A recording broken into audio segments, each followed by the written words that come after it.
ಮಧ್ಯಪ್ರಾಚ್ಯದಲ್ಲಿ ಶುರುವಾಗಿರುವ ಯುದ್ಧ ಇವತ್ತು 5ನೇ ದಿನ. ಇವತ್ತು ಏನಾಯಿತು, ಇಲ್ಲಿ ತನಕ ಏನೇನಾಗಿದೆ ಅದರ ವಿವರಗಳನ್ನು ನೋಡೋಣ.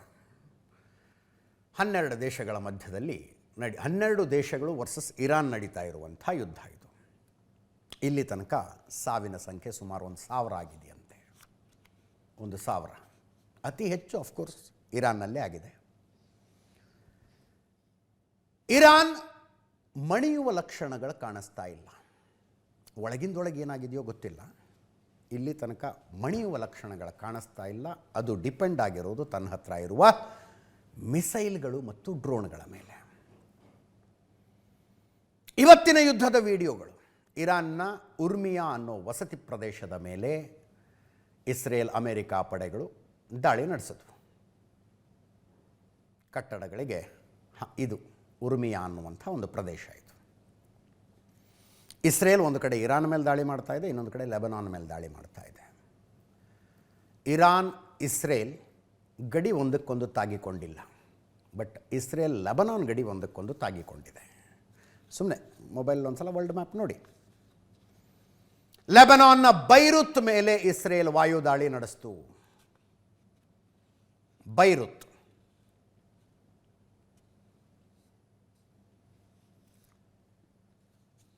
ಇನ್ನೊಂದು ಕಡೆ ಇರಾನ್ ಏರ್ ಡಿಫೆನ್ಸ್ ಸಿಸ್ಟಮ್ ನಿರಂತರವಾಗಿ ಈ ಜಂಟಿ ದಾಳಿಗೆ ಧ್ವಂಸ ಆಗ್ತಾನೇ ಇದ್ದಾವೆ.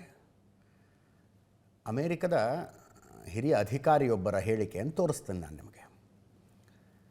V are flying unquestionably on Iran skies ಅಂತ ಹೇಳಿದ್ರು ಅವರು. ಅಂದರೆ ನಮ್ಮ ಯುದ್ಧ ವಿಮಾನಗಳು ಇರಾನಿನ ಆಕಾಶದಲ್ಲಿ ಹಾರಾಡ್ತಾನೆ ಇದ್ದಾವೆ, ನಮ್ಮನ್ನು ಕೇಳೋರು ಹೇಳೋರು ಯಾರೂ ಇಲ್ಲ ಅಂತ.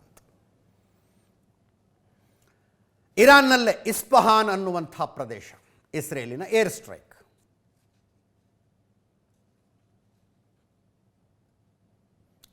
ಇನ್ನೊಂದು ಕಡೆ ತನ್ನ ದೇಶದತ್ತ ಹಾರಿ ಬರ್ತಾ ಇದ್ದ ಇರಾನ್ನ ಡ್ರೋನ್ ಒಂದನ್ನು ಇಸ್ರೇಲ್ ಸೇನೆ ಆಕಾಶದಲ್ಲೇ ಹೊಡೆದಾಕಿದೆ. ಅದರ ದೃಶ್ಯಗಳನ್ನು ಬಿಡುಗಡೆ ಮಾಡಿದ್ದಾರೆ. ಇರಾನಿನ ಮಿಸೈಲ್ ಲಾಂಚರ್ ಅನ್ನು ಧ್ವಂಸಗೊಳಿಸಿದ ದೃಶ್ಯಗಳು ಇಸ್ರೇಲ್ನಿಂದ ಬಿಡುಗಡೆಗೊಂಡಿದ್ದಾವೆ. Missile launcher. ಶಾಹಿದ್ ಡ್ರೋನ್ ಅನ್ನು ಹೊಡೆದುರುಳಿಸಿದ ದೃಶ್ಯಗಳನ್ನು ಇಸ್ರೇಲ್ ಬಿಡುಗಡೆ ಮಾಡಿದೆ. ಟೆಹರಾನ್ ಇರಾನಿನ ರಾಜಧಾನಿಯ ಮೇಲೆ ಇಸ್ರೇಲ್ ಅಮೆರಿಕದ ಜಂಟಿ ಏರ್ ಸ್ಟ್ರೈಕ್ಗಳ ಮುಂದುವರೆದಿದ್ದಾವೆ. ಟೆಹರಾನ್ನಲ್ಲಿ ಮೆಹರಾಬಾದ್ ಏರ್ಪೋರ್ಟ್ ಅಂತ ಇದೆ, ಅದರ ಮೇಲೆ ಇವತ್ತು ದಾಳಿ ಮಾಡಿದ್ರು. ಇನ್ನೊಂದು ಕಡೆ ಇರಾನಿನ ದಾಳಿ. ದುಬೈನಲ್ಲಿ ಅಮೆರಿಕ ರಾಯಭಾರ ಕಚೇರಿಯ ಮೇಲೆ ಇರಾನಿನ ಡ್ರೋನ್ಗಳು ಬಿದ್ದವು. ಅಮೆರಿಕದ ಸೇನಾ ನೆಲೆಗಳನ್ನು ಗುರಿಯಾಗಿಸಿಕೊಂಡು ಇರಾನ್ ಇವತ್ತು ಮಿಸೈಲ್ ದಾಳಿಗಳನ್ನು ಮಾಡಿತು. ಸಾವಿನ ಸಂಖ್ಯೆ ನಾನು ಆಗಲೇ ಹೇಳಿದಾಗೆ 1,000 ದಾಟದಂಗಿದೆ. 1,000 ದಾಟದಂಗಿದೆ. ಅತಿ ಹೆಚ್ಚು ಇರಾನ್ನಲ್ಲೇ 1,045. ಸಾವಿನ ಸಂಖ್ಯೆ 1000 ಅಂತೂ ಆರಾಮ್ಸೆ ದಾಟಿದೆ ಬಿಡಿ. 1045 ಇರಾನ್ನಲ್ಲೇ. ಗಾಯಗೊಂಡವರ ಸಂಖ್ಯೆನೂ ಸಾವಿರಾರರ ಲೆಕ್ಕದಲ್ಲಿದೆ. ಖಮೇನಿ ಸರ್ಕಾರದಲ್ಲಿದ್ದಂಥ 50ಕ್ಕೂ ಹೆಚ್ಚು ಪ್ರಮುಖರು ಸತ್ತೋಗಿದ್ದಾರೆ ಇಲ್ಲಿ ತನಕ. ಡೊನಾಲ್ಡ್ ಟ್ರಂಪ್ ಅದನ್ನೇ ಹೇಳ್ತಾ ಇದ್ದಾರೆ, ಖಮೇನಿನ ಹೊಡೆದು ಯಾರನ್ನು ಅಧಿಕಾರಕ್ಕೆ ತರಬೇಕು ಅಂತ ನಾವು ಯೋಚನೆ ಮಾಡ್ತಾ ಇದ್ವೋ ಅವರು ಸತ್ತೋಗ್ಬಿಟ್ಟಿದ್ದಾರೆ ದಾಳಿಲಿ ಅಂತ. ಅಲ್ಲ, ಮೊದಲೇ ಒಂದು ಮಾತು ಹೇಳೋದಲ್ವ ಅವ್ರಿಗೆ, ನಿಮ್ಮ ಮೇಲೆ ನಾವು ದಾಳಿ ಮಾಡ್ತೀವಿ, ಖಮೇನಿನ ಮುಗಿಸಿದ್ರೆ ನಿಮ್ಮನ್ನು ಅಧ್ಯಕ್ಷರನ್ನಾಗಿ ಮಾಡ್ತೀವಿ ಅಂದರೆ ಖಮೇನಿ ಅಕ್ಕಪಕ್ಕ ಬಿಟ್ಟೆಲ್ಲ ದೂರ ಓಡಾಡ್ಕೊಂಡಿರ್ತಿದ್ರು ಅವರು. ಎಲ್ಲರೂ ಒಟ್ಟಿಗೆ ಇದ್ದಾಗ ಹೊಡೆದು ಈಗ ಅವ್ರ ಪೈಕಿ ಯಾರೋ ಒಬ್ಬರು ನಾವು ಅಧ್ಯಕ್ಷನ ಮಾಡೋಕ್ಕೆ ಹೊರಟಿದ್ವಿ, ಮಾಡಬೇಕು ಅಂತ ನಮ್ಮ ಮನಸ್ಸಲ್ಲಿತ್ತು ಅಂದರೆ ಹೇಳಬೇಕಾಗಿತ್ತು ಅವ್ರಿಗೆ.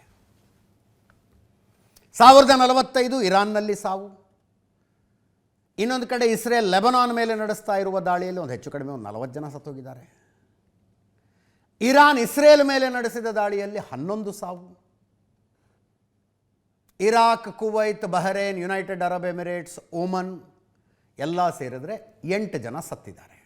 ಇಲ್ಲಿ ತನಕ 8 ಅಮೇರಿಕನ್ ಸೈನಿಕರು, ಅಂದರೆ ಮಧ್ಯಪ್ರಾಚ್ಯದ ಆ ದೇಶಗಳಲ್ಲಿದ್ದ ಅಮೇರಿಕದ ಸೇನಾ ನೆಲೆಗಳಲ್ಲಿ ಡ್ಯೂಟಿ ಮಾಡ್ತಾ ಇದ್ದ 8 ಜನ ಅಮೇರಿಕದ ಸೈನಿಕರ ಸತ್ತೋಗಿದ್ದಾರೆ.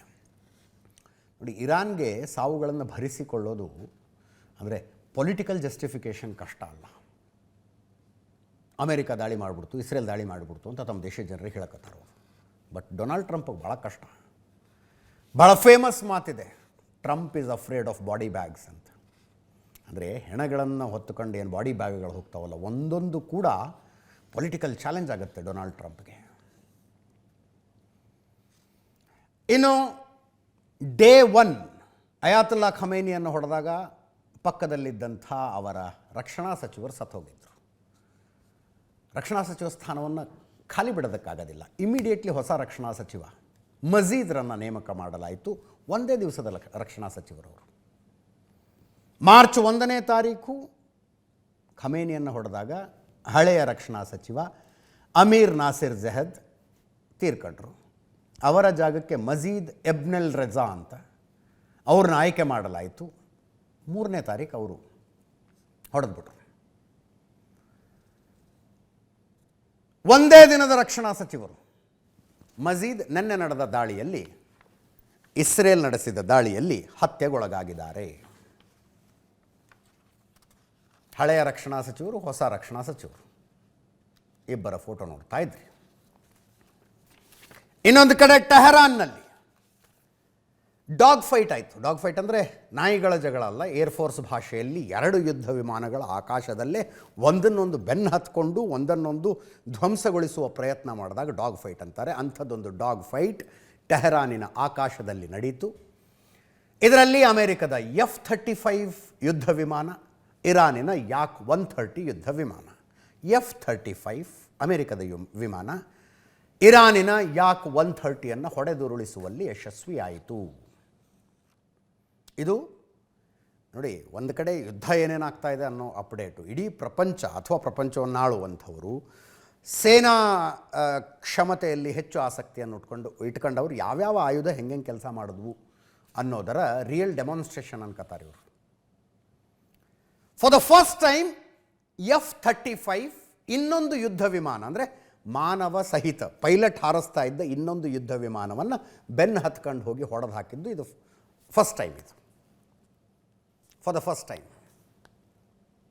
ಅಂದರೆ F-35ನ ಕ್ಷಮತೆ ಏನು ಅಂತ ಅಮೆರಿಕಕ್ಕೆ ತೋರಿಸೋದಕ್ಕೆ ಇದು ಉದಾಹರಣೆ ಆಯಿತು. ಇರಾನಿನ ಯಾಕ್ 130ಯನ್ನು ಹೊಡೆದುರುಳಿಸಿದ್ದೀವಿ ನೋಡಿ ಅಂತ. ಯಾಕ್ 130 ಏನು ಭಾಳ ಸೊಫಿಸ್ಟಿಕೇಟೆಡ್ ಫೈಟರ್ ಜೆಟ್ ಅಂತ ಅನ್ಕೋಬೇಡಿ. ಇರಾನಿನ ಏರ್ಫೋರ್ಸ್ಗೆ ಅದೊಂದು ವೀಕ್ನೆಸ್ ಇತ್ತು. ಇನ್ನೊಂದು ಕಡೆ ಇರಾನ್ ತನ್ನ ಅತಿ ದೊಡ್ಡ ಟ್ರಂಪ್ ಕಾರ್ಡನ್ನು ಬಳಸ್ತಾ ಇದೆ. ಡೊನಾಲ್ಡ್ ಟ್ರಂಪ್ ಕಾರ್ಡ್ ಅಲ್ಲ, ಟ್ರಂಪ್ ಕಾರ್ಡನ್ನು ಬಳಸ್ತಾ ಇದೆ. ಹಾರ್ಮುಜ್ ಜಲಸಂಧಿ. ಇರಾನ್ ಸ್ಪಷ್ಟವಾಗಿ ಹೇಳಿದೆ, ಯಾವ್ಯಾವ ಆಯಿಲ್ ಟ್ಯಾಂಕರ್ಗಳು ಎಲ್ಲೆಲ್ಲಿದ್ದಾವೋ ಅಲ್ಲೇ ಇರಬೇಕು, ಕದಲಿದ್ರೆ ಹೊಡಿತೀವಿ ಅಂತ. ಕದಲಿದ್ರೆ ಹೊಡಿತೀವಿ. ಆ ರೀತಿ ಕದಲುವ ಪ್ರಯತ್ನ ಮಾಡಿದ 10 ತೈಲ ಟ್ಯಾಂಕರ್ಗಳನ್ನು IRGC ಉಡಾಯಿಸಿದೆ. ಹೊತ್ಕೊಂಡು ಉರಿತಾ ಇರೋದು ನೋಡ್ತಾ ಇದ್ದೀರಿ. ಹಾರ್ಮುಜ್ ಜಲಸಂಧಿಯಲ್ಲಿ ಆಯಿಲ್ ಟ್ಯಾಂಕರ್ಗಳ ಹೊತ್ಕೊಂಡು ಉರಿತಾ ಇರೋದು. ಚೀನಾಕ್ಕೆ ಹೋಗ್ತಾ ಇರುವ ಆಯಿಲ್ ಟ್ಯಾಂಕರ್ ಮಾತ್ರ ಬಿಡ್ತೀವಿ ಅಂತಾರೆ. ಈ ಯುದ್ಧದಲ್ಲಿ ಸಹಾಯಕ್ಕಲ್ಲ, ಬಟ್ ಹಿಸ್ಟಾರಿಕಲಿ ಇರಾನ್ನ ಸಹಾಯಕ್ಕೆ ಚೀನಾ ಇದೆ ಅನ್ನುವ ಕಾರಣಕ್ಕೆ. ಇಲ್ಲಿ ತನಕ ಸುಮಾರು 700 ತೈಲ ಟ್ಯಾಂಕರ್ಗಳು ಸ್ಟ್ರಕ್ ಆಗಿದಾವಲ್ಲಿ. ಇಂಟರ್ನ್ಯಾಷನಲ್ ಆಯಿಲ್ ಮಾರ್ಕೆಟ್ನಲ್ಲೊಂದು ತಲ್ಲಣ ಇದು. ಹಾರ್ಮುಜ್ ಜಲಸಂಧಿಯ ನಕಾಶೆನ ನೆನ್ನೆ ತೋರಿಸಿದ್ವಿ. ಜೊತೆಗೆ ಕ್ಯಾಲ್ಕುಲೇಷನ್ಸ್ ಹೇಳಿದ್ವಿ ನಿಮಗೆ. ಜಗತ್ತಿಗೆ ಬೇಕಾದ ಟೋಟಲ್ ಆಯಿಲ್ನ 22% ಅಲ್ಲಿಂದಾನೇ ಬರಬೇಕು. ಇರಾನ್ ತನ್ನ ಹೆಚ್ಚು ಕಡಿಮೆ ಅಷ್ಟು ಆಯಿಲನ್ನು ಅಲ್ಲಿಂದಾನೇ ಎಕ್ಸ್ಪೋರ್ಟ್ ಮಾಡೋದು. ಸೌದಿ ಅರೇಬಿಯಾ ತಾನು ಪ್ರೊಡ್ಯೂಸ್ ಮಾಡುವ 80 to 90% ಆಯಿಲನ್ನು ಅಲ್ಲಿಂದ ಹೊರಗೆ ಕಳಿಸುತ್ತೆ. ಇಡೀ ಮಧ್ಯಪ್ರಾಚ್ಯ ಆ ಹಾರ್ಮುಜ್ ಜಲಸಂಧಿಯ ಮೂಲಕ ಹೊರಗೆ ಕಳಿಸೋದು. ಇರಾನ್ ಬಾರ್ಡರ್ಗೆ ತಾಗಿಕೊಂಡು 31 ಕಿಲೋಮೀಟರ್ ಒಂದು ಗ್ಯಾಪ್ ಸಿಗುತ್ತೆ. 31 ಕಿಲೋಮೀಟರ್ ಅಗಲ ಇದೆ ಅಲ್ಲಿ ಸಮುದ್ರ ಅಷ್ಟೇ. 33 ಕಿಲೋಮೀಟರ್ ಒಂಥರ ಚಿಕನ್ ನೆಕ್ ಇದ್ದಂಗೆ. ಇರಾನ್ ಯಾವಾಗ ಬೇಕು ಅವಾಗ ಅದನ್ನ ಹಿಚಕಬಹುದು. ಆ ಹಾರ್ಮುಜ್ ಜಲಸಂಧಿಯಲ್ಲಿ ಸ್ಪಷ್ಟವಾಗಿ ಹೇಳ್ತಾ ಇದೆ, ಒಂದು ಹಡಗು ಇದನ್ನು ದಾಟಬಾರ್ದು. ಯಾವ ಹಡಗು ಅರ್ಥಾತ್ ಆಯಿಲ್ ಟ್ಯಾಂಕರ್ ಚೀನಾಕ್ಕೆ ಆಯಿಲ್ ತೆಗೆದುಕೊಂಡು ಹೋಗ್ತಾ ಇದೆಯೋ ಅದೊಂದು ಹೋಗಬಹುದು ಅಂತ. ಭಾರತೀಯರಾಗಿ ನಮಗೆ ಆತಂಕ ಇರಬೇಕಾಗಿದ್ದು ಈ ಯುದ್ಧದ ವಿಷಯದಲ್ಲಿ ಇದು. ಒಂದು ಲೆಕ್ಕಾಚಾರದ ಪ್ರಕಾರ ಭಾರತದ ಹತ್ರ 74 ದಿನಗಳಿಗಾಗುವಷ್ಟು ಆಯಿಲ್ ಸ್ಟಾಕ್ ಇದೆಯಂತೆ. ಈಗಾಗಲೇ ಪರ್ ಬ್ಯಾರೆಲ್ ಆಯಿಲ್ ರೇಟ್ ಜಾಸ್ತಿ ಆಗ್ತಾ ಇದೆ, 30% ಜಾಸ್ತಿ ಆಗಿದೆ. ಇದು ಇನ್ನಷ್ಟು ದಿವಸ ಮುಂದುವರೆದು ಇನ್ನಷ್ಟು ದಿವಸ ಯಾವುದೇ ಹಡಗು ಅಲ್ಲಿಂದ ಬರದೇ ಹೋದರೆ ಆಯಿಲ್ ಪ್ರೈಸ್ ಶೂಟಪ್ ಆಗ್ತವೆ. ಭಾರತದಲ್ಲಿ ಪೆಟ್ರೋಲ್ ಡೀಸೆಲ್ ಬೆಲೆಯಲ್ಲಿ ಒಂದು ಸ್ಟೆಬಲೈಸೇಷನ್ ನಾವು ನೋಡ್ತಾ ಇದ್ದೀವಿ. ಸ್ಥಿರವಾಗಿದ್ದಾವೆ ಪೆಟ್ರೋಲ್ ಡೀಸೆಲ್ ಬೆಲೆಗಳು. ಏಕಾಏಕಿ ಶೂಟಪ್ ಆದರೆ ಬರೀ ಪೆಟ್ರೋಲ್ಗೆ ಜಾಸ್ತಿ ದುಡ್ಡು ಕೊಟ್ವಿ, ಡೀಸೆಲ್ಗೆ ಜಾಸ್ತಿ ದುಡ್ಡು ಕೊಟ್ವಿ ಅಂತಿರೋದಿಲ್ಲ. ಅದರ ಕಾಸ್ಕೇಡಿಂಗ್ ಎಫೆಕ್ಟ್ ಪ್ರತಿಯೊಂದು ಅಗತ್ಯ ವಸ್ತುವಿನ ಮೇಲೂ ಆಗುತ್ತೆ. ಭಾರತೀಯರಾಗಿ ಪರ್ಟಿಕ್ಯುಲರ್ ಆಗಿ ನಮಗೆ ಆತಂಕ ಇರಬೇಕಾದದ್ದು ಆ ವಿಷಯದಲ್ಲಿ. ಹಾರ್ಮುಜ್ ಜಲಸಂಧಿ ಇನ್ನೂ ಎಷ್ಟು ದಿವಸ ಹೀಗೆ ಇರುತ್ತೆ ಅಂತ. ರಷ್ಯಾದಿಂದ ಚೀಪ್ ಆಯಿಲ್ ಖರೀದಿ ಮಾಡ್ತಾ ಇದ್ವಿ ನಾವು. ಬರ್ತಾ ಬರ್ತಾ ಬೇರೆ ಬೇರೆ ಕಾರಣಗಳಿಗಾಗಿ ಮೊದಲು ಖರೀದಿ ಮಾಡಿದಷ್ಟು ಚೀಪಾಗಿ ಆಯಿಲ್ ಸಿಗೋದಿಲ್ಲ ಅನ್ನೋ ಸಿಚುವೇಶನ್ ಬಂತು. ಅದೇ ಟೈಮಿಗೆ ಡೊನಾಲ್ಡ್ ಟ್ರಂಪು ಆ ಟ್ರೇಡ್ ಅಗ್ರಿಮೆಂಟಿನ ಬ್ಲ್ಯಾಕ್ ಮೇಲ್ ಮಾಡಿ ಭಾರತ ರಷ್ಯಾದಿಂದ ಆಯಿಲ್ ಖರೀದಿ ಮಾಡಬಾರ್ದು ಅನ್ನೋ ಲೆವೆಲ್ಗೆ ತಂದಿಟ್ಟರು. ಭಾರತ ರಷ್ಯಾದಿಂದ ಆಯಿಲ್ ಖರೀದಿ ಮಾಡ್ತಾ ಇರೋದು ಕಡಿಮೆ ಆಗಿದೆ ಈಗ. ಇಂಥ ಸಂದರ್ಭದಲ್ಲಿ ರಷ್ಯಾ ಮತ್ತೊಮ್ಮೆ ಆಫರ್ ಕೊಡ್ತಾ ಇದೆ ಭಾರತಕ್ಕೆ, ನಿಮಗೆ ಬೇಕಾದ್ರೆ ನಾವು ಕಳಿಸ್ತೀವಿ ಅಂತ. ಡೊನಾಲ್ಡ್ ಟ್ರಂಪಿಗೆ ಹೇಳಿ ಕನ್ವಿನ್ಸ್ ಮಾಡಿ, ನೀವು ಶುರು ಮಾಡಿದ ಯುದ್ಧದಿಂದಾಗಿ ನಮ್ಮ ದೇಶದಲ್ಲಿ ಪೆಟ್ರೋಲು ಡೀಸೆಲ್ ರೇಟ್ ಜಾಸ್ತಿ ಮಾಡ್ಕೊಳ್ಳೋಕೆ ನಾವು ತಯಾರಿಲ್ಲ ಅಂಥೇಳಿ ರಷ್ಯಾದಿಂದ ಆಯಿಲ್ ತೆಗೆದುಕೊಂಡು ಬಂದರೆ ಅದು ಭಾರತಕ್ಕೂ ಒಳ್ಳೆಯದು, ಪ್ರಪಂಚಕ್ಕೂ ಒಳ್ಳೆಯದು. ಯಾಕಂದರೆ ಆಯಿಲ್ ಮಾರ್ಕೆಟ್ ಅಂತ ಒಂದಿರುತ್ತಲ್ಲ, ಭಾರತದಂಥ ದೊಡ್ಡ ಕನ್ಸ್ಯೂಮರ್ ತನಗೆ ಬೇಕಾದಷ್ಟು ಆಯಿಲನ್ನು ಆ ಜನರಲ್ ಮಾರ್ಕೆಟ್ನಿಂದ ಖರೀದಿ ಮಾಡ್ತೀವಿ ಅಂತ ಹೋದರೆ ಟೋಟಲ್ ಬೆಲೆ ಜಾಸ್ತಿ ಆಗುತ್ತೆ, ಒಟ್ಟಾರೆ ಬೆಲೆ ಜಾಸ್ತಿ ಆಗುತ್ತೆ. ಅದರ ಬದಲು ಅಲ್ಲಿ ನಾವು ಖರೀದಿಯ ಕಾಂಪಿಟೇಷನಿಗೆ ಬೀಳೋದಿಲ್ಲ, ನಾವು ಈ ಕಡೆ ರಷ್ಯಾದಿಂದ ತಗೊಳ್ತೀವಿ ಅನ್ನೋ ನಿರ್ಧಾರ ಏನಾದರೂ ಭಾರತ ತಗೊಂಡ್ರೆ ಒಳ್ಳೆಯದು ಅಂತ ಹೇಳ್ತಾರೆ. ಇನ್ನೊಂದು ಕಡೆ ಭಾರತಕ್ಕೆ ತೀರಾ ಹತ್ತಿರಕ್ಕೆ ಬಂತು ನೋಡಿ ಈ ಕದನ. ಜಿಯೋಗ್ರಫಿಕಲಿ ಭಾರತದ ಆಂಧ್ರ ಪ್ರದೇಶದ ವಿಶಾಖಪಟ್ಟಣಂಗೆ ಇರಾನಿನ ಒಂದು ಯುದ್ಧ ನೌಕೆ ಬಂದಿತ್ತು, ತಾಲೀಮು ನಡೆಸೋದಕ್ಕೆ ಬಂದಿತ್ತು. ಅಂತಾರಾಷ್ಟ್ರೀಯ ಫ್ಲೀಟ್ ರಿವ್ಯೂ ಮಿಲನ್ 2026 ಅದರಲ್ಲಿ ಭಾಗಿಯಾಗೋದಕ್ಕೆ ಇರಾನಿನ ಒಂದು ಯುದ್ಧ ನೌಕೆ ಬಂದಿತ್ತು. ಅದು ಇರಾನ್ನಲ್ಲಿ ಯುದ್ಧ ಶುರುವಾದಾಗ ಮತ್ತಿಲ್ಲಿಂದ ವಾಪಸ್ ಹೊರಟಿತು. ಭಾರತದ ವಿಶಾಖಪಟ್ಟಣಂದಿಂದ ವಾಪಸ್ ಹೊರಟಿತ್ತದು. Just imagine that map. ಭಾರತದ ಪೂರ್ವ ಕರಾವಳಿಯಲ್ಲಿ ವಿಶಾಖಪಟ್ಟಣ. ಹೋಗಬೇಕು ಅಂದರೆ ಅದು ಇಡೀ ಹಿಂದೂ ಮಹಾಸಾಗರದಲ್ಲಿ, ಏನು ಬಂಗಾಳ ಕೊಲ್ಲಿಯಲ್ಲಿ ಶುರು ಮಾಡಿ ಹಿಂದೂ ಮಹಾಸಾಗರವನ್ನು ಪ್ರವೇಶಿಸಿ ಶ್ರೀಲಂಕಾದ ಕೆಳಭಾಗದ ಮೂಲಕ ಸುತ್ತುವರೆದು ನಮ್ಮ ಈ ಕರಾವಳಿ ತೀರ ಬರುತ್ತಲ್ಲ, ಕೇರಳ, ಕರ್ನಾಟಕ, ಗೋವಾ, ಅದನ್ನು ದಾಟ್ಕೊಂಡು ಮುಂದೆ ಹೋಗ್ಬೇಕದು. ಮತ್ತೆ ಹರ್ಮುಜ್ ಜಲಸಂಧಿಯ ಮೂಲಕ ಇರಾನಿನ ತೀರಕ್ಕೆ ಹೋಗಬೇಕು. ಹೋಗ್ತಾ ಇತ್ತು ಆ ಹಡಗು, ಹೋಗ್ತಾ ಇತ್ತು. ಶ್ರೀಲಂಕಾದ ಕೆಳಗಡೆ, ಶ್ರೀಲಂಕಾದ ದಕ್ಷಿಣ ತುದಿ ಏನು ಬರುತ್ತೆ ಅಲ್ಲಿಂದ 40-45 ನಾಟಿಕಲ್ ಮೈಲ್ ದೂರದಲ್ಲಿತ್ತು. ಅದರ ಕೆಳಗಡೆ ಅಮೇರಿಕದ ಒಂದು ಸಬ್ಮೆರಿನ್ ಇತ್ತು, ಗೊತ್ತೇ ಆಗಲಿಲ್ಲ. ಆ ಸಬ್ಮೆರಿನ್ ಇರಾನಿನ ಯುದ್ಧ ನೌಕೆಯನ್ನು ಹೊಡೆದು ಹಾಕಿದೆ. ಆ್ಯಕ್ಚುಯಲ್ ಫುಟೇಜಸ್ಸು ಇರಾನಿನ ಯುದ್ಧ ನೌಕೆಯನ್ನು ಹೊಡೆದು ಹಾಕಿತ್ತು. ಇದು ವಿಶಾಖಪಟ್ಟಣಂನಲ್ಲಿ ಅವರು ಆ ತಾಲೀಮು ನಡೆಸೋದಕ್ಕೆ ಬಂದಾಗಿನ ಫೋಟೋಗಳು. ಇದೇ ಯುದ್ಧ ನೌಕೆ. ಅವರು ತಕ್ಷಣ ಮೇಡೆ ಕಾಲ್ ಕೊಟ್ಟಿದ್ದಾರೆ. ಶ್ರೀಲಂಕಾ ನೇವಿ ಹೋಗಿದೆ ರಕ್ಷಣೆ ಮಾಡಬೇಕು ಅಂತ. ರಕ್ಷಣೆ ಅಂದರೆ ಬದುಕಿದ್ದವರನ್ನ ರಕ್ಷಣೆ ಮಾಡೋದಕ್ಕೆ. 32 ಜನರನ್ನು ರಕ್ಷಣೆ ಮಾಡಿದ್ದಾರೆ. 101 ಜನ ಇನ್ನೂ ನಾಪತ್ತೆ. 101 ಜನ ಅಂದರೆ ಇರಾನಿನ ನೌಕಾಪಡೆಯ ಯೋಧರು 101 ಜನ ಇನ್ನೂ ನಾಪತ್ತೆ.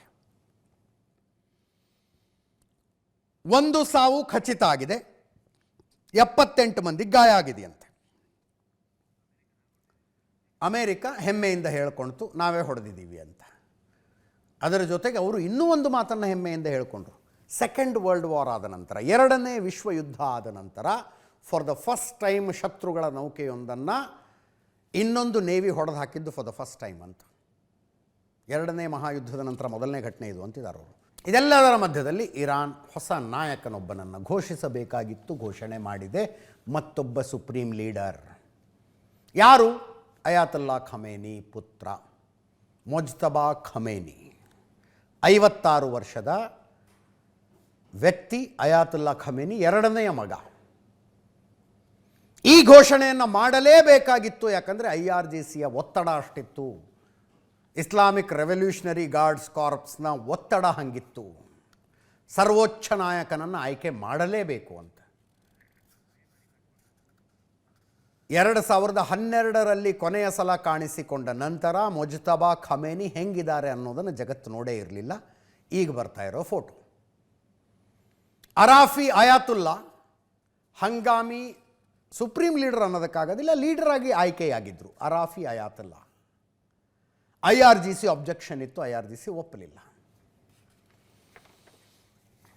ಇಸ್ರೇಲ್ನ ರಕ್ಷಣಾ ಸಚಿವ ಕಾಡ್ಜ್ ಟ್ವೀಟ್ ಮಾಡ್ತಾ ಇದ್ದಾರೆ, ಇಸ್ರೇಲನ್ನು ನಾಶ ಮಾಡುವ ಯೋಜನೆಯನ್ನು ಮುಂದುವರೆಸಿದ್ರೆ ಭಯೋತ್ಪಾದಕ ಆಡಳಿತದಿಂದ ನೇಮಕಗೊಂಡವರನ್ನು ಹತ್ಯೆ ಮಾಡ್ತೀವಿ ಅಂತ. ಭಯೋತ್ಪಾದಕ ಆಡಳಿತದಿಂದ ನೇಮಕಗೊಂಡವರಂದರೆ ಮುಜ್ತಬಾ ಖಮೇನಿ. ಹತ್ಯೆ ಮಾಡ್ತೀವಿ. ನಾಯಕನ ಹೆಸರು ಏನೇ ಇರಲಿ, ಅವನು ಅಡಗಿದ ಸ್ಥಳ ಯಾವುದೇ ಆಗಿರಲಿ, ನಾವು ಅಮೆರಿಕ ಸೇರಿ ಕಾರ್ಯನಿರ್ವಹಿಸುವುದನ್ನು ಮುಂದುವರೆಸುತ್ತೇವೆ. ಇಸ್ರೇಲ್ ರಕ್ಷಣಾ ಸಚಿವರ ಟ್ವೀಟ್ ಇದು.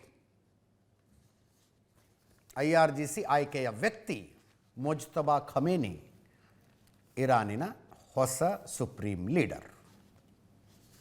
ರಣರಂಗದಿಂದ ಬಂದಿರುವ ಮತ್ತಷ್ಟು ಅಪ್ಡೇಟ್ಗಳು. 5ನೇ ದಿನದ ಯುದ್ಧ ಇವತ್ತು. ಇಷ್ಟು ದಿವಸ ಎಳಕಂಡು ಹೋಗುತ್ತೆ ಅನ್ನುವ ನಿರೀಕ್ಷೆ ದಂಡೆತ್ತಿಕೊಂಡು ಬಂದವರಿಗೆ ಇತ್ತೋ ಇಲ್ಲವೋ? ಅಂದರೆ 3-4 ದಿವಸದಲ್ಲಿ ಇರಾನನ್ನು ಮಡಚಿ ಮಲಗಿಸ್ಬಿಡ್ಬೋದು ಅಂತ ಅನ್ಕೊಂಡಿದ್ರು ಅವರು.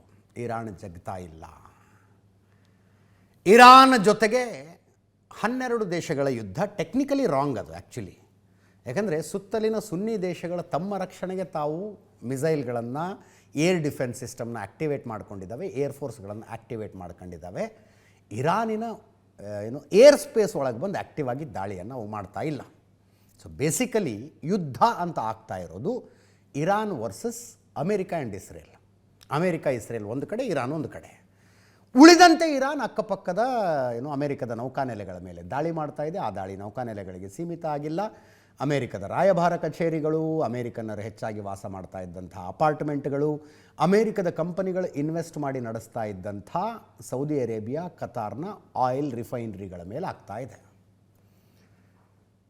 ಹೆಂಗೆ ಇರಾನ್ ಇಷ್ಟು ದಿವಸ ಯುದ್ಧವನ್ನು ಸಸ್ಟೈನ್ ಮಾಡ್ಕೊಳ್ಳೋದಕ್ಕೆ ಸಾಧ್ಯ ಆಗಿದ್ದು? ಯಾಕೆ ಅಂದರೆ ಉತ್ತರ ಮಿಸೈಲ್ಗಳು ಮತ್ತು ಡ್ರೋನ್ಗಳು. ಮಿಸೈಲ್ ಮತ್ತು ಡ್ರೋನ್ಗಳು. ಇರಾನಿನ ಬ್ಯಾಲಿಸ್ಟಿಕ್ ಮಿಸೈಲ್ಗಳ ಬಗ್ಗೆ ಇಸ್ರೇಲ್ನಲ್ಲಿ ಒಂದು ಆತಂಕ ಇದೆ. ಬ್ಯಾಲಿಸ್ಟಿಕ್ ಮಿಸೈಲ್ಗಳು ಹೌದು, ಡ್ರೋನ್ಗಳು ಹೌದು, ಕ್ರೂಸ್ ಮಿಸೈಲ್ಗಳು ಇದೆ. ಅಮೇರಿಕದ ಸ್ಯಾಂಕ್ಷನ್ ಕಾರಣಕ್ಕೆ ಇರಾನ್ಗೆ ತನ್ನ ಏರ್ ಫೋರ್ಸನ್ನು ಅಪ್ಗ್ರೇಡ್ ಮಾಡಿಕೊಳ್ಳೋದಕ್ಕೆ ಸಾಧ್ಯ ಆಗಲಿಲ್ಲ.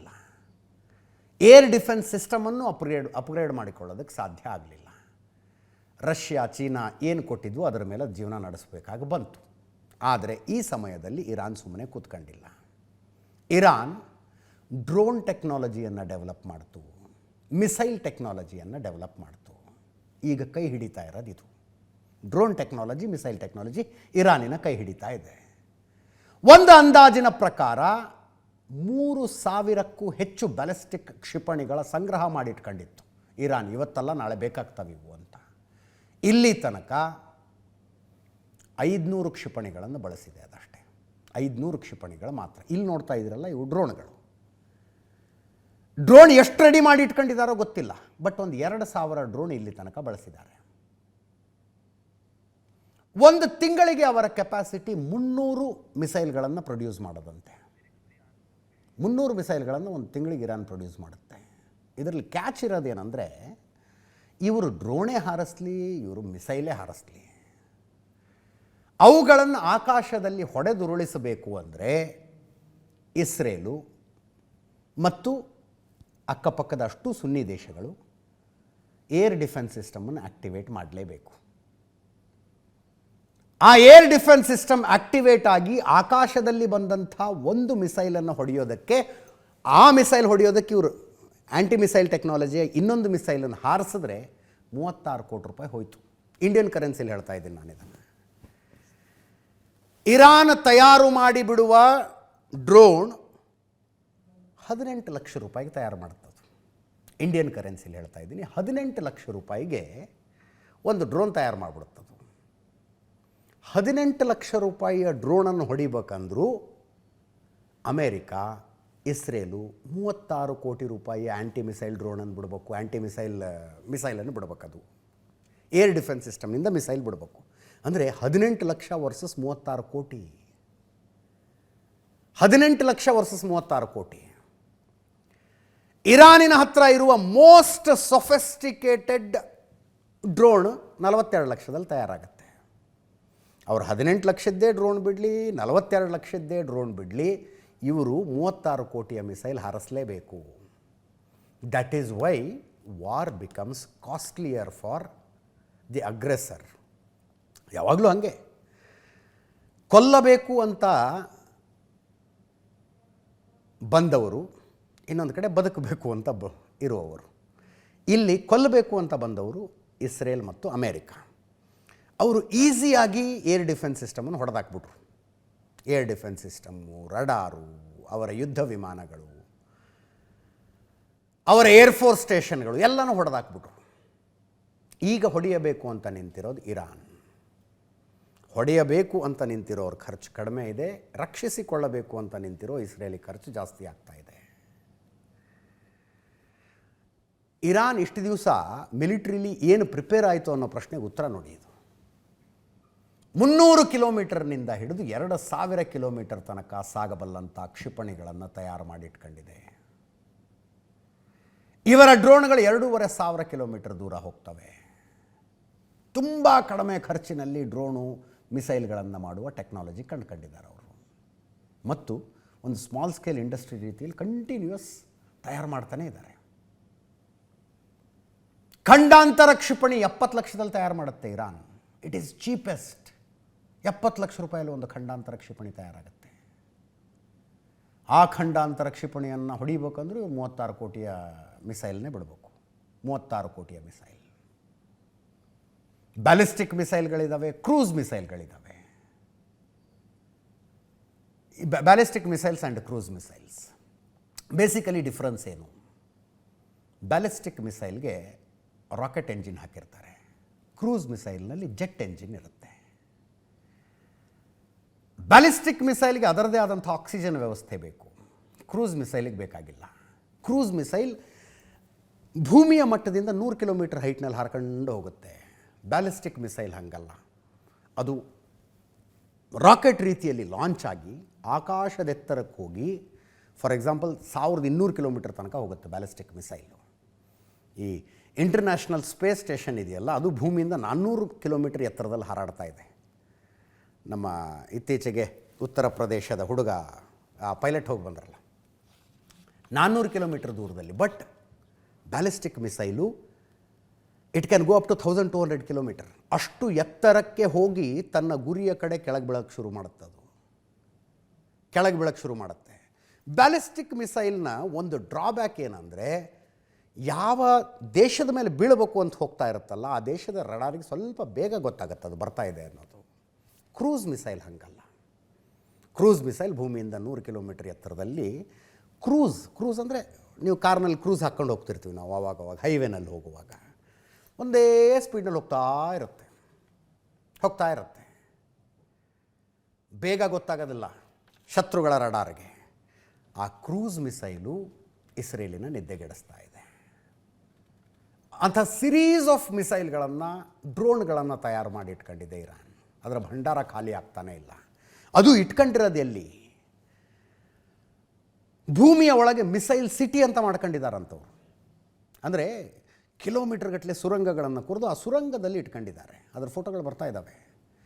ಒನ್ಸ್ ಅಗೇನ್ ಹೇಳ್ತೀನಿ ನಾನು, ಇದರಲ್ಲಿ AI ಯಾವುದು, ರಿಯಲ್ ಯಾವುದು. ಬಟ್ ಅವ್ರು ಕಂಟಿನ್ಯೂಸ್ ಆಗಿ ಒಂದರ ನಂತರ ಒಂದರಂತೆ ಮಿಸೈಲ್ಗಳನ್ನಂತೂ ಹಾರಿಸ್ತಾ ಇದ್ದಾರೆ. ಇದು ಇರಾನ್ ರಿಲೀಸ್ ಮಾಡಿರೋ ವಿಜುವಲ್ಸ್. ಇದು ಹೆಂಗಿದೆ ನಮ್ಮ ತಯಾರಿ ಅಂತ. ಅವುಗಳನ್ನು ಮಿಸೈಲ್ ಸಿಟಿ ಅಂತ ಕರೀತಾರಂತೆ. ಭೂಮಿಯ ಒಳಗಡೆಯ ಮಿಸೈಲ್ ಸಿಟಿ. ಫಾರ್ ಎಕ್ಸಾಂಪಲ್, ಅಂದರೆ ಭೂಮಿಯ ಒಳಗಡೆ ಒಂದು ಕಡೆ ಕೊರೆದ್ರೆ ಅದಕ್ಕೊಂದು ಸುರಂಗದ ಬಾಯಿ ಇರುತ್ತಷ್ಟೇ. ಆ ಬಾಯಿಂದ ಹೊರಗಡೆ ಬರ್ತಾ ಇರ್ತವೆ, ಒಂದರ ನಂತರ ಒಂದು ಲಾಂಚ್ ಆಗ್ತಾನೇ ಇರ್ತವೆ. ಹಿಂಗೆ 100 ಕಿಲೋಮೀಟರ್ ಸುರಂಗ ಕೊರೆದು ಇಟ್ಕೊಂಡಿದೆ ಇರಾನು ಅಂತ ಹೇಳ್ತಾರೆ. ಗೊತ್ತಿಲ್ಲ, ದೃಶ್ಯಗಳು ಮಾತ್ರ ಬಿಡುಗಡೆಯಾಗಿದ್ದಾವೆ.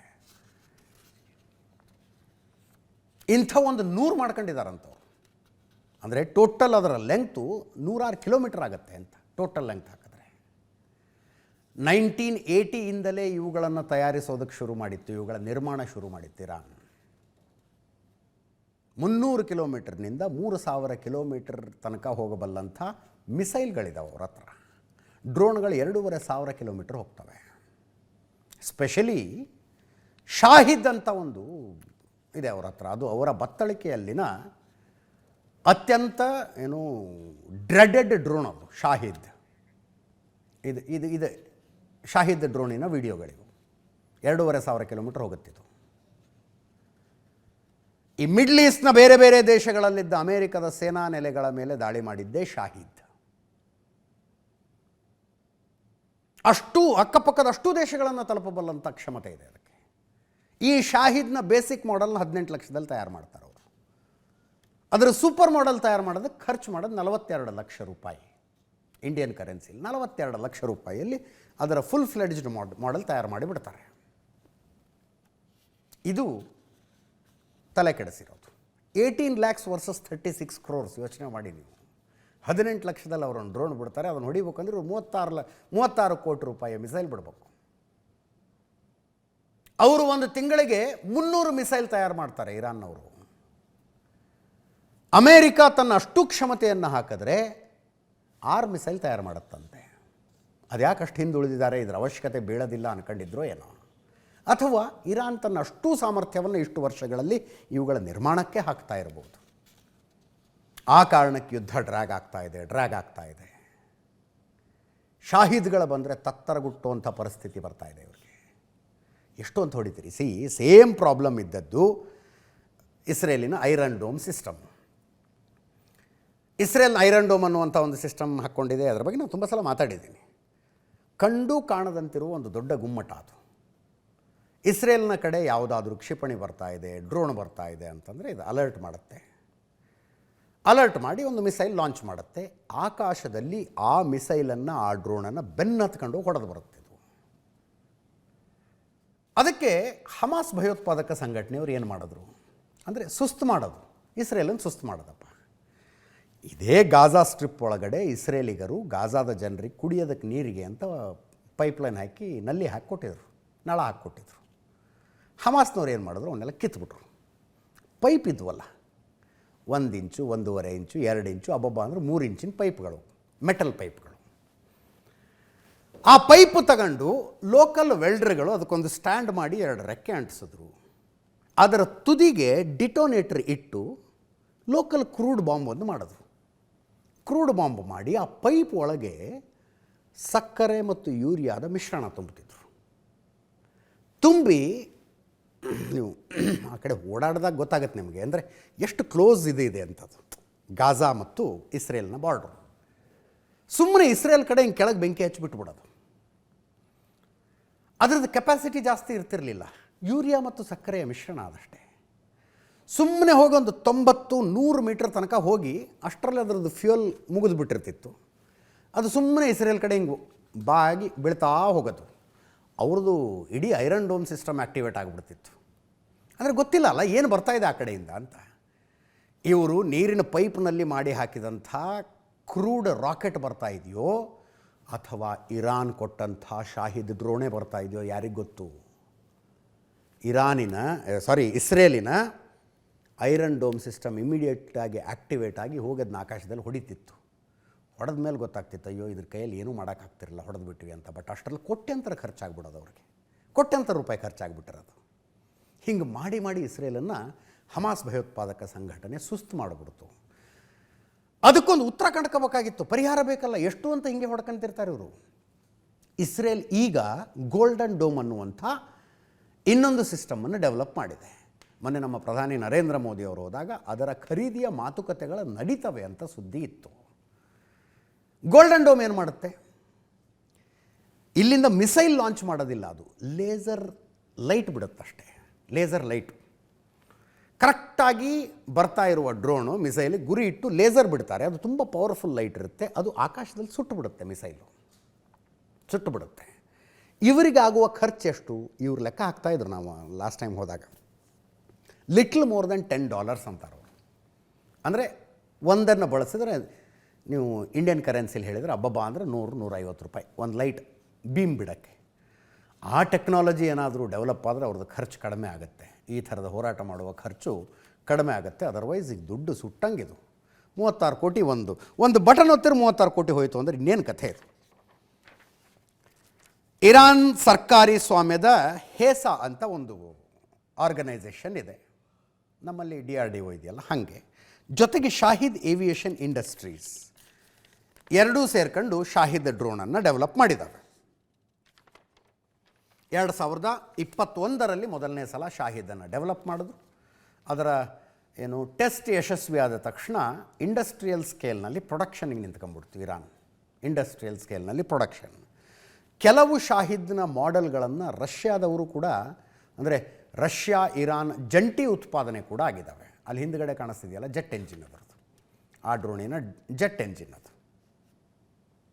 ಇದನ್ನು ಕಾಮಿಕಾಜಿ ಡ್ರೋನ್ಗಳು ಅಂತಲೂ ಕರೀತಾರೆ. ಅಂದರೆ ಆತ್ಮಹತ್ಯಾ ಡ್ರೋನ್ಗಳು ಇವು ಅಂತ. ಇದರಲ್ಲೇನು ಪೈಲಟ್ ಇರೋದಿಲ್ಲ. ಈಗ ವಿಮಾನಗಳಾದರೆ, ಫೈಟರ್ ಜೆಟ್ಗಳಾದರೆ ಹೋಗಿ ಬಾಂಬ್ ಹಾಕಿ ಮತ್ತು ವಾಪಸ್ ಬಂದು ಇಳಿತವೆ. ಯಾವ ದೇಶದಿಂದ ಹೊರಟಿರ್ತಾವೋ ಅಲ್ಲಿಗೆ ಬಂದು ವಾಪಸ್ ಇಳಿತವೆ. ಪೈಲಟ್ ಇರ್ತಾರೆ ಅದರಲ್ಲಿ, ಜೀವಂತ ಪೈಲಟ್. ಇವು ಹಂಗಲ್ಲ, ಹೋಗಿ ತಾವೇ ಗುರಿಯ ಮೇಲೆ ಬಿದ್ದು ತಾವು ಬ್ಲಾಸ್ಟ್ ಆಗಿ ಗುರಿಯನ್ನು ನಾಶ ಮಾಡುವಂಥದ್ದು ಕಾಮಿಕಾಜಿ ಡ್ರೋನ್ಸ್. ಕಾಮಿಕಾಜಿ ಅನ್ನೋದು ಆ್ಯಕ್ಚುಲಿ ಜಪನೀಸ್ ಶಬ್ದ. ಅದು ವರ್ಲ್ಡ್ ವಾರ್ ಸಂದರ್ಭದಲ್ಲಿ ಅಂಥದ್ದೊಂದು ಆತ್ಮಹತ್ಯಾ ದಾಳಿಯ ಪದ್ಧತಿಯನ್ನು ಜಪಾನ್ ಸೇನೆ ಬಳಸಿಕೊಂಡಿತ್ತು. ಮತ್ತೆ ಯಾವತ್ತಾರು ಮಾತಾಡೋಣ. ಅಂದರೆ ಒಂದು ಯುದ್ಧ ವಿಮಾನದ ಕೆಳಗಡೆ ಇನ್ನೊಂದು ಮಿಸೈಲ್ ಗಾತ್ರದ ಸ್ಫೋಟಕವನ್ನಿಟ್ಟು ಅದರಲ್ಲಿ ಲಿಟ್ರಲಿ ಒಬ್ಬ ಪೈಲಟ್ನ ಕೂಡಿಸಿ ಅದು ಲಾಂಚ್ ಆದರೆ ಆ ಪೈಲಟ್ಟು ಗೈಡ್ ಮಾಡ್ಕೊಂಡು ಹೋಗಿ ಎಲ್ಲಿ ಬೀಳಬೇಕು ಅದಕ್ಕಲ್ಲಿ ಹೊಡೆದು ತಾನೂ ಸತ್ತು ಆ ಶತ್ರು ನೆಲೆಯನ್ನು ನಾಶಪಡಿಸ್ತಾ ಇದ್ದ. ಅವ್ರನ್ನ ಕಾಮಿಕಾಜಿಗಳು ಅಂತಿದ್ರಂತೆ. ಆ ನಂತರ ಬಂದಂಥ ಅದೇ ಮಾದರಿಯ ದಾಳಿ ಮಾಡುವ ಮಾನವರಹಿತ ಡ್ರೋನ್ಗಳಿಗೂ ಕಾಮಿಕಾಜಿ ಡ್ರೋನ್ಗಳು ಅಂತ ಕರೆಯೋದಕ್ಕೆ ಶುರು ಮಾಡಿದ್ರು. ಶಾಹಿದ್ ಡ್ರೋನ್ನ ಹಲವು ವಿನ್ಯಾಸಗಳಿದ್ದಾವೆ. ಇವುಗಳ ಪೈಕಿ ಕೆಲವನ್ನು ಗಾಜಾದಲ್ಲಿ ಹಮಾಸ್ ಭಯೋತ್ಪಾದಕ ಸಂಘಟನೆ ಬಳಸೋದಕ್ಕೆ ಶುರು ಮಾಡಿದೆ. ಯಾರು ಕೊಟ್ಟರು? ಇರಾನ್ ಕೊಟ್ಟಿದೆ. ಹಮಾಸ್ ಭಯೋತ್ಪಾದಕ ಸಂಘಟನೆಗೆ ಇರಾನ್ ಕೊಟ್ಟಿದೆ. 2 ಮಾಡೆಲ್ಗಳನ್ನು ರಷ್ಯಾದಲ್ಲಿ ಬಳಸ್ತಾರೆ. ರಷ್ಯಾ ಯುಕ್ರೇನ್ ಮೇಲಿನ ಯುದ್ಧದಲ್ಲಿ ಬಹಳ ಎಫೆಕ್ಟಿವ್ ಆಗಿ ಅವುಗಳನ್ನು ಬಳಸ್ತು. ಡ್ರೋನ್ ಮತ್ತು ಮಿಸೈಲ್ಗಳು ಯುದ್ಧದ ಗತಿಯನ್ನು ಬದಲಾಯಿಸ್ತಾ ಇದ್ದಾವೆ. ಇವುಗಳನ್ನು ಪ್ರೊಲಾಂಗ್ ಮಾಡ್ಕೊಂಡು ಹೋಗ್ತಾ ಇದ್ದಾವೆ. ಇಷ್ಟಕ್ಕೂ ಈ ಯುದ್ಧದ ಗುರಿ ಏನು? ಡೊನಾಲ್ಡ್ ಟ್ರಂಪು ಒಂದೊಂದು ಸಲ ಒಂದೊಂದು ಹೇಳೋದು. ಅವ್ರು ಹೇಳೋದು, ನಮ್ಮ ಜೊತೆಗೆ ಸರಿಯಾಗಿರುವ ನಾಯಕನೊಬ್ಬ ಇರಾನಿನ ನೇತೃತ್ವ ವಹಿಸಬೇಕು ಅಂತ. ಸರಿಯಾಗಿರುವ ನಾಯಕ ಅಂದ್ರೇನು? ಅಮೇರಿಕದ ವಿರುದ್ಧ ಕೆಂಡಾಕಾರಬಾರ್ದು, ಬೆಂಕಿ ಹೋಗಬಾರ್ದು, ಅಂಡರ್ಸ್ಟ್ಯಾಂಡೇಬಲ್. ಇಸ್ರೇಲ್ ವಿರುದ್ಧವೂ ಏನೂ ಮಾಡಬಾರ್ದು, ಅಂಡರ್ಸ್ಟ್ಯಾಂಡೇಬಲ್. ಜೀವನದಲ್ಲಿ ನಾವು ಇನ್ಯಾವತ್ತೂ ಅಣು ಬಾಂಬ್ಗಳನ್ನು ತಯಾರಿಸುವ ದುಸ್ಸಾಹಸಕ್ಕೆ ಕೈ ಹಾಕೋದಿಲ್ಲ ಅಂತ ಹೇಳಬೇಕು, ಅದು ಅಂಡರ್ಸ್ಟ್ಯಾಂಡೇಬಲ್. ಅದನ್ನು ದಾಟಿದ ಒಂದು ಉದ್ದೇಶ ಇರುತ್ತೆ ಅಮೇರಿಕಕ್ಕೆ. ಅದನ್ನು ದಾಟಿದ ಉದ್ದೇಶ ಏನು? ತನ್ನೆಲ್ಲ ಆಯಿಲ್ ರಿಸೋರ್ಸಸ್ಸನ್ನು ನಮಗೆ ಬರೆದು ಕೊಡಬೇಕು ಅಂತ. ಅದು ಹೇಳಿಯೂ ಹೇಳದಂಥ ಉದ್ದೇಶ. ಓಪನ್ನಾಗಿ ಹೇಳೋದೇನು? ಕಟ್ಟರ್ ಆಗಿಲ್ಲದೆ ಇರುವಂಥ ಒಂದು ಸರ್ಕಾರ ಬರಬೇಕಿಲ್ಲ. ಅಂದರೆ I am not telling non Islamic ಸರ್ಕಾರ, ಅಂಥದ್ದೊಂದು ಸರ್ಕಾರ ತರಬೇಕು ಅನ್ನುವ ಉದ್ದೇಶ ಡೊನಾಲ್ಡ್ ಟ್ರಂಪ್ದು. ಅವ್ರು ಹೇಳ್ತಾರೆ, ನಾವು ಹಾಗೇ ಬಿಟ್ಟರೆ ಈಗಿನ ಸರ್ಕಾರಕ್ಕಿಂತ ಕೆಟ್ಟ ಆಡಳಿತ ಬರಬಹುದು. ಇರಾನ್ನಲ್ಲಿ ಕೆಟ್ಟ ಆಡಳಿತ ಬರೋದಕ್ಕೆ ನಾವು ಅವಕಾಶ ಕೊಡೋದಿಲ್ಲ. ನಮ್ಮ ಮನಸ್ಸಿನಲ್ಲಿದ್ದ ಎಲ್ಲ ನಾಯಕರೂ ದಾಳಿಯಲ್ಲಿ ಹತ್ಯೆಯಾಗಿದ್ದಾರೆ. ನೀವು ಮನಸ್ಸಿನಲ್ಲಿ ಮಂಡಿಗೆ ತಿಂತಾಯಿದ್ರೆ ಇನ್ನೇನಾಗುತ್ತೆ? ಎಲ್ಲ ನಾಯಕರು, ಇದರ ಅರ್ಥ ಖಮೇನಿ ಅಕ್ಕಪಕ್ಕದಲ್ಲಿದ್ದ ಯಾರನ್ನಾರು ಒಬ್ಬರನ್ನ ಅಧ್ಯಕ್ಷರನ್ನಾಗಿ ಮಾಡಬೇಕು ಅಂತ ಇವ್ರ ತಲೆಯಲ್ಲಿತ್ತು, ಮನಸ್ಸಲ್ಲಿತ್ತಪ್ಪ. ಅವ್ರಿಗೆ ಹೇಳ್ಬೇಕಲ್ಲ, ನಾವು ಖಮೇನಿನ ಹೊಡಿತೀವಿ, ಆನಂತರ ನಿಮ್ಮನ್ನು ಅಧ್ಯಕ್ಷರನ್ನಾಗಿ ಮಾಡ್ತೀವಿ ಅಂದರೆ ಆ ಖಮೇನಿಯಿಂದ ಸ್ವಲ್ಪ ದೂರನಾರು ಓಡಾಡ್ಕೊಂಡಿರ್ತಿದ್ರು ಅವರು. ಇವರು ಸುಮ್ಮನೆ ಮನಸ್ಸಿನಲ್ಲಿ ಇಟ್ಕೊಂಡು ಬಾಂಬ್ ಹಾಕಿ ಅವರೆಲ್ಲ ಸತ್ತೋಗಿದ್ದಾರೆ. ಈಗ 50 ಜನ ರೀ, ಅಂದರೆ ಟಾಪ್ ಲೈನ್ ಲೀಡರ್ಸ್ ಅಂತ ಯಾರ್ಯಾರಿದ್ರಲ್ಲ ಇರಾನ್ನಲ್ಲಿ, ಎಲ್ಲರೂ ಸತ್ತೋಗ್ಬಿಟ್ಟಿದ್ದಾರೆ. ಇರಾನ್ ದೇಶದಲ್ಲಿ ನಾವೀಗ ಇನ್ನೊಂದು ಗುಂಪಿನತ್ತ ನೋಡುತ್ತಿದ್ದೇವೆ. ಇರಾನ್ನ ಒಳಗಿರುವ ಉತ್ತಮ ವ್ಯಕ್ತಿ ನೇತೃತ್ವ ವಹಿಸಿಕೊಳ್ಳಬಹುದು. ನಾವು ಉತ್ತಮ ವ್ಯಕ್ತಿಯನ್ನು ನೋಡುತ್ತಿದ್ದೇವೆ, ಕಟ್ಟರ್ ವ್ಯಕ್ತಿಯಾಗಿರಬಾರದು ಅಂತ ಡೊನಾಲ್ಡ್ ಟ್ರಂಪ್ ಸ್ಟೇಟ್ಮೆಂಟ್ ಇದು. ಇನ್ನೊಂದು ಚರ್ಚೆ ಇತ್ತು, ದೇಶಭ್ರಷ್ಟರಾಗಿ ಹೊರಗಡೆ ಇರುವಂಥ ಯುರೋಪಿಯನ್ ರಾಷ್ಟ್ರದಲ್ಲೆಲ್ಲೋ ಇರುವಂಥ ಪಹಲಾವಿ ರಾಜಮನೆತನದ ಯುವರಾಜನನ್ನು ಕರ್ಕೊಂಡು ಬಂದು ನೇತೃತ್ವ ಕೊಟ್ಟು ಬಿಡ್ತಾರೆ ಅಂತ. ಅದು ಸಾಧ್ಯ ಇಲ್ಲ ಅಂತ ಟ್ರಂಪೇ ಹೇಳಿದ್ದಾರೆ. ಪಹಲಾವಿ ರಾಜಮನೆತನದ ಯುವರಾಜರುಗಳ ಪೈಕಿ ಇರಾನನ್ನು ಈ ಸಂದರ್ಭದಲ್ಲಿ ಮುನ್ನಡೆಸಬಲ್ಲಂಥವ್ರು ಯಾರೂ ಇಲ್ಲ ಅಂತ. ಒಂದು ಮಾಡ್ತಾರೆ, ನೋಡ್ತಾ ಇರಿ. ಅಮೇರಿಕಾದಲ್ಲಿ ಸದ್ದಾಮ್ ಹುಸೇನ್ನ ಇರಾಕ್ ಮೇಲೆ ದಾಳಿ ಮಾಡಿ ಏನು ವೆಪನ್ಸ್ ಆಫ್ ಮಾಸ್ ಡಿಸ್ಟ್ರಕ್ಷನ್ಸ್ ಇಟ್ಕೊಂಡಿದ್ದಾನೆ ಮನುಷ್ಯ ಅಂತ ಹೇಳಿ ದಾಳಿ ಮಾಡಿದ್ರು. ಕೆಮಿಕಲ್ ಬಾಂಬ್ ಇಟ್ಕೊಂಡಿದ್ದಾನೆ ಅಂತ. ಇಡೀ ಇರಾಕ್ ತುಂಬ ಹುಡುಕಿದ್ರು ಇವರು. ಕೆಮಿಕಲ್ ಬಾಂಬ್ ಎಲ್ಲಿ ಸಿಗ್ತದೆ? ಮಣ್ಣಂಗಟ್ಟಿ ಸಿಗಲಿಲ್ಲ. ಆ ಇದರಲ್ಲಿ ಸದ್ದಾಮ್ ಹುಸೇನ್ ತಲೆ ತಪ್ಪಿಸ್ಕೊಂಡು ಓಡಿ ಹೋಗಂಗಾಯಿತು. ಲಾಸ್ಟಿಗೆ ಒಂದು ಮ್ಯಾನ್ ಹೋಲ್ ಒಳಗಡೆ ಸದ್ದಾಮ್ ಹುಸೇನ್ ಸಿಕ್ಕರೆ ನಮಗೆಲ್ಲ ಇನ್ನೂ ದೃಶ್ಯಗಳು ನೆನಪಿದ್ದಾವೆ. ಬಾಯಲ್ಲಿ ಬ್ಯಾಟ್ರಿ ಹಾಕಿ ನೋಡಿದ್ರು. ತಮಾಷೆ ಮಾಡಿದ್ವಿ ನಾವು, ಬಾಯಲ್ಲಿ ಏನಾರು ಇಟ್ಕೊಂಡಿದ್ದ ನಾವು ವೆಪನ್ ಆಫ್ ಮಾಸ್ ಡಿಸ್ಟ್ರಕ್ಷನ್ನು ಅಂತ ಅವ್ರು ಹುಡುಕಿದ್ರು ಇವರು ಅಂತ. ಅಷ್ಟೆಲ್ಲ ಮಾಡಿ 2003ರಲ್ಲಿ ದಾಳಿ ಮಾಡಿದ್ರು. ಸದ್ದಾಮ್ ಹುಸೇನ್ ಆಡಳಿತ ಇಮಿಡಿಯೇಟ್ ಕೊಲ್ಯಾಪ್ಸ್ ಆಯಿತು. 2006ರಲ್ಲಿ ಗಲ್ಲಿಗೆ ಹಾಕಿದ್ರು. ಮಧ್ಯಂತರ ಸರ್ಕಾರ ಬಂತು. 2011ರಲ್ಲಿ ಅಮೇರಿಕಾ ಸೇನೆ ವಾಪಸ್ ಬಂತು. 2011ರಲ್ಲಿ ಆಮೇಲೆ ಏನಾಯ್ತಲ್ಲಿ? ಐಸಿಸ್ ಹುಟ್ಕಣ್ತು. ಇವ್ರು ಮಾಡಿಟ್ಟಿದ್ದು ಅಧ್ವಾನ ಅದು. ಲಿಬಿಯಾ 2011ರಲ್ಲಿ ದಾಳಿ ಮಾಡಿದ್ರು. ಅದು ಬರೀ ಅಮೇರಿಕದ್ದಾಗಿರಲಿಲ್ಲ, ನ್ಯಾಟೋ ಪಡೆಗಳ ದಾಳಿಯಾಗಿತ್ತು. 8 ತಿಂಗಳ ದಾಳಿಯ ನಂತರ ಲಿಬಿಯಾದ ಸರ್ವಾಧಿಕಾರಿ ಮೊಹಮ್ಮದ್ ಗಡಾಫಿಯನ್ನು ಹತ್ಯೆ ಮಾಡಿದ್ರು. ಈಗ ಲಿಬಿಯಾ 2 ತುಂಡುಗಳಾಗಿ ಅಲ್ಲಿ ಬಂಡುಕೋರರ ಆಡಳಿತ ಆಗಿದೆ. ದೇಶನೇ ಹಾಳಾಗೋಗ್ಬಿಡ್ತದೆ. ಅಫ್ಘಾನಿಸ್ತಾನ 2001ರಲ್ಲಿ ವಾರ್ ಆನ್ ಟೆರರ್ ಅಂತ ಶುರು ಮಾಡಿದ್ರು. WTC ಮೇಲೆ ಅಟ್ಯಾಕ್ ಆದಾಗ ವಾರ್ ಆನ್ ಟೆರರ್.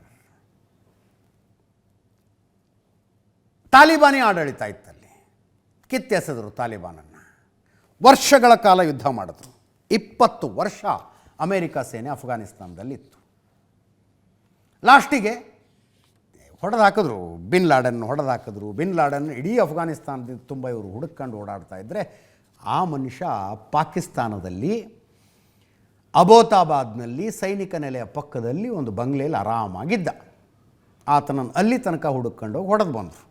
ಆಮೇಲೆ ಅಫ್ಘಾನಿಸ್ತಾನಕ್ಕೆ ಬಂದ ಕೆಲಸ ಮುಗೀತು ಅಂತ ಗುಡಿಚಾಪಿ ಕಟ್ಕೊಂಡು ವಾಪಸ್ ಬಂದರು.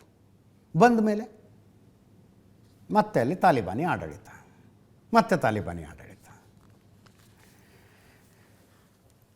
ಅಮೇರಿಕದವ್ರು ಹೋದಲ್ಲೆಲ್ಲ ಮಾಡೋದು ಇದನ್ನೇ. ಈಗ ಈ ಯುದ್ಧ ಎಷ್ಟು ಬೇಗ ನಿಂತರೆ ಅಷ್ಟು ಅಮೇರಿಕಕ್ಕೆ ಒಳ್ಳೆಯದು. ಎಷ್ಟು ಬೇಗ ನಿಂತರೆ ಅಷ್ಟು ಬೇಗ ಅಮೇರಿಕಕ್ಕೆ ಒಳ್ಳೆಯದು. ಅಮೇರಿಕಕ್ಕೆ ಮಾತ್ರ ಅಲ್ಲ, ಇಡೀ ಮಧ್ಯಪ್ರಾಚ್ಯಕ್ಕೆ ಅವರ ಎಕನಾಮಿಗೆ ದೊಡ್ಡ ಹೊಡೆತ ಬೀಳುತ್ತೆ. ನಮಗೆ ಅರಬ್ ರಾಷ್ಟ್ರಗಳು ಅಂದರೆ ಆಯಿಲ್ಲು ಗ್ಯಾಸು ಬರೀ ಇದಷ್ಟೇ. ಅರಬ್ ರಾಷ್ಟ್ರಗಳಲ್ಲಿನ ಪ್ರತಿಯೊಬ್ಬ ಆಡಳಿತಗಾರನಿಗೂ ಗೊತ್ತು ಇದು ಭಾಳ ದಿವಸದ ಜಾತ್ರೆ ಅಲ್ಲ ಅಂತ. ಭಾಳ ದಿವಸದ ಜಾತ್ರೆ ಅಲ್ಲ ಆಯಿಲ್ಲು. ರಿಸೋರ್ಸಸ್ ಯಾವಾಗ ಖಾಲಿ ಆಗ್ತವೋ.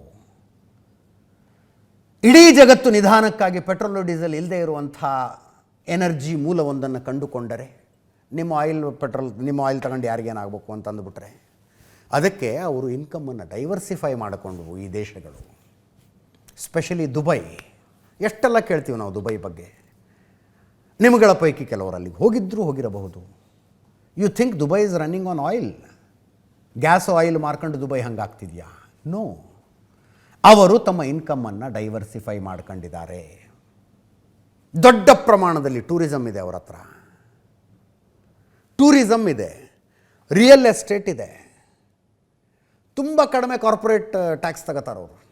ನಮ್ಮಲ್ಲಿ ಬನ್ನಿ, ಆಫೀಸ್ ಮಾಡಿ, ಬಿಸ್ನೆಸ್ ಮಾಡಿ, ಸ್ವಲ್ಪ ಟ್ಯಾಕ್ಸ್ ಕಟ್ಟಿ ಸಾಕು ಅಂತ. ಇನ್ಕಮ್ ಟ್ಯಾಕ್ಸ್ ಇಲ್ಲವೇ ಇಲ್ಲ. ಕೆಲವು ಅಂದರೆ ಇಂಡಿಯಾದವ್ರು ಭಾಳ ಜನ ಸಿಗ್ಬೋದು ನಿಮಗೆ, depending on your contact list. ದುಬೈನಲ್ಲಿ ಆಫೀಸ್ ಇದೆ. ಹೆಂಗೆ ಮಾಡ್ತಾರೆ? ಈಗ ನನಗೆ ಪರಿಚಯದವರೊಬ್ಬರು ಆರ್ಕಿಟೆಕ್ಟ್ ಇದ್ದಾರೆ. ದುಬೈನಲ್ಲಿ ಆಫೀಸ್ ಇದೆ ಅವ್ರದ್ದು. ಇಲ್ಲಿ ಯಾವುದಾದ್ರು ಮನೆ ಡಿಸೈನ್ ಮಾಡಿಕೊಡಿ ಅಂದರೆ ಮನೆ ಡಿಸೈನ್ ಮಾಡಿ ಕೊಡ್ತಾರೆ. ಪೇಮೆಂಟ್ ಅಲ್ಲಿಗೆ ತಗೋತಾರೆ ಪೇಮೆಂಟು. ಇನ್ಕಮ್ ಟ್ಯಾಕ್ಸ್ ಇಲ್ಲ, ಕಾರ್ಪೊರೇಟ್ ಟ್ಯಾಕ್ಸ್ ಕಡಿಮೆ ಇರುತ್ತೆ. ನೆಮ್ಮದಿಯ ದೇಶಗಳು. ದುಬೈನಲ್ಲಿ ನಾನೊಂದು 6 ತಿಂಗಳಿಂದ ಹೋಗಿದ್ದೆ ಅನಿಸುತ್ತೆ. ಓಡಾಡೋದಕ್ಕೆ ಖುಷಿಯಾಗುತ್ತೆ. ಅಲ್ಲಿ ಏನು ರೋಡ್ಗಳು, ಆ ಹೈ ಎಂಡ್ ಕಾರುಗಳು. ಇಲ್ಲಿ ಕೂತ್ಕೊಂಡವ್ರಿಗೆ ಅನಿಸುತ್ತೆ ಇಸ್ಲಾಮಿಕ್ ರಾಷ್ಟ್ರಗಳು. ಅಲ್ಲಿ ನೀವು ಬುರ್ಖಾ ತೋರಿಸಿ ಇಲ್ಲಿ ನೋಡೋಣ. ಈ ಉದ್ದ ಗಡ್ಡ ಬಿಟ್ಕೊಂಡು ಅರಬಿಕ್ ರೀತಿಯಲ್ಲಿ ಡ್ರೆಸ್ ಹಾಕೋದು ತುಂಬ ಕಡಿಮೆ ಜನ ಇರ್ತಾರೆ. ಅಲ್ಲಿ ಟೂರಿಸಮ್ ಎಲ್ಲಿಂದ ಎಲ್ಲಿಗೋ ಹೋಗ್ಬಿಟ್ಟಿದೆ ರೀ. ರಂಜಾನಿನ ಸಂದರ್ಭದಲ್ಲಿ ಮುಸ್ಲಿಮರಿಗೆ ಪವಿತ್ರ ತಿಂಗಳದು, ತುಂಬ ಪವಿತ್ರ ತಿಂಗಳು. ಅಲ್ಲಿನ ಪಾಮ್ ಜುಮೇರಾದಲ್ಲಿ ನೋಡ್ಬೇಕು ನೀವು ರಂಜಾನು, ಅಂದರೆ ರಂಜಾನಿನ ಸಂದರ್ಭದಲ್ಲಿಯೂ ಕೂಡ ಹೆಂಗಿರುತ್ತಾ ದೇಶ ಅಂತ. ಇಲ್ಲಿ ಡ್ರೆಸ್ ಕೋಡು ಅದು ಇದು ಭಾಳ ಮಾತಾಡ್ತಾರೆ. ಅಲ್ಲಿನ ಬೀಚ್ಗಳಲ್ಲಿ ಓಡಾಡ್ಬೇಕು ನೀವು, ಹೆಂಗಿರ್ತಾವೆ ಬೀಚ್ಗಳು ಅಂತ. They have diversified. ಈ ಕಟ್ಟರ್ಪಂಥೀಯತೆ ಭಾರತದಲ್ಲೇ ಜಾಸ್ತಿ ಅನ್ಸುತ್ತೆ ನನಗೆ, ಅಲ್ಲೆಲ್ಲ ಇಲ್ಲ ಅದು. ಯುನೈಟೆಡ್ ಅರಬ್ ಎಮಿರೇಟ್ಸ್, ದುಬೈಯನ್ನು ಒಳಗೊಂಡಿರುವಂಥ 9 ರಾಜ್ಯಗಳಿರುವಂಥ ಒಂದು ಒಕ್ಕೂಟ ಅದು. ದುಬೈ ಅದರಲ್ಲಿ ಬರುತ್ತೆ, ಅಬುದಾಬಿ ಅದರಲ್ಲಿ ಬರುತ್ತೆ. ಅವ್ರದ್ದು 77.5% is other than petroleum products. 77.5% income petrol ಬಿಟ್ಟು ಉಳಿದ ಮೂಲಗಳಿಂದ ಬರುತ್ತೆ ಅವ್ರಿಗೆ. ಒಮಾನ್ 73.3% ಪೆಟ್ರೋಲ್ ಬಿಟ್ಟು ಉಳಿದ ಆದಾಯ ಅವ್ರದ್ದು. ಕತಾರ್ 66% ಪೆಟ್ರೋಲ್ ಬಿಟ್ಟು ಉಳಿದ ಮೂಲಗಳ ಆದಾಯ.